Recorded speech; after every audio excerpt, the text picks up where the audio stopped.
What if I told you that the most advanced civilization on Earth vanished in a single day and night? No traces, no survivors, just gone.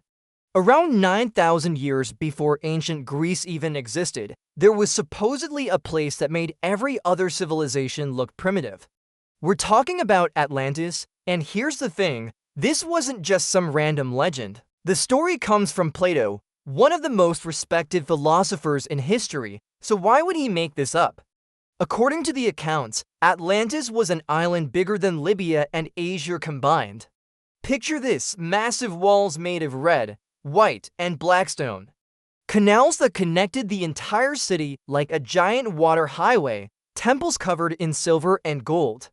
They had hot and cold running water, which most of Europe wouldn't figure out for another 9,000 years. But here's where it gets interesting. The Atlanteans weren't just advanced in architecture. They had conquered parts of Europe and Africa. They were unstoppable until they weren't. The story says they tried to invade Athens. Big mistake, the Athenians somehow pushed them back. But that's not what destroyed Atlantis. What happened next was catastrophic. In a single day and night of earthquakes and floods, the entire island sank into the ocean. Every building, every person, every piece of their technology, all of it disappeared beneath the waves like it never existed. Now here's the problem. Nobody can agree on where Atlantis actually was, or if it even existed at all. Some researchers think it was in the Mediterranean.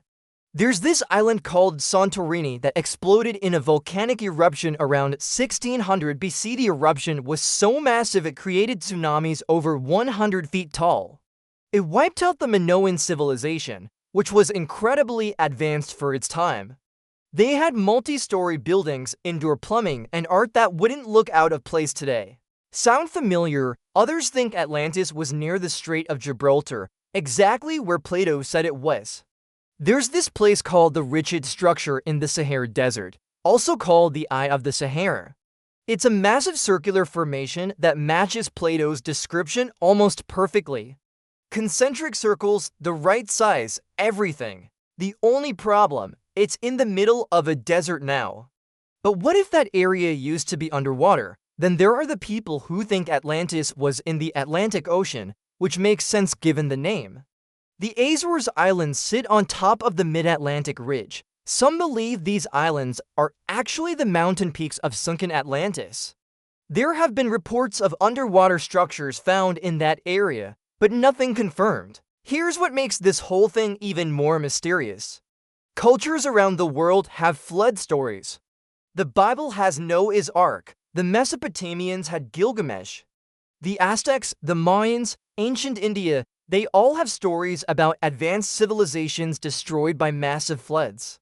Coincidence, maybe, or maybe something really did happen. Scientists know that around 11,600 years ago, the Earth went through a rapid climate change. Ice Age glaciers melted fast, really fast. Sea levels rose over 400 feet. Entire coastlines disappeared underwater. If there were coastal civilizations back then, they would have been completely erased. But here's the catch. We have no evidence of civilizations that advanced existing 11,000 years ago. The oldest known civilization, Göbekli Tepe in Turkey, is only about 12,000 years old, and even that was just stone circles. No cities, no technology, no written language. So either Plato made the whole thing up as a moral story about hubris and the dangers of empire, or evidence of Atlantis is sitting at the bottom of the ocean somewhere, buried under thousands of years of sediment. Some historians think Plato used the story as a warning. Atlantis became too greedy, too proud, too aggressive. The gods punished them for it. It's a perfect cautionary tale.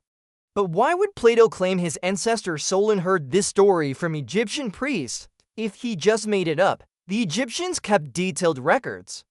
They would have called him out. The truth is, we might never know.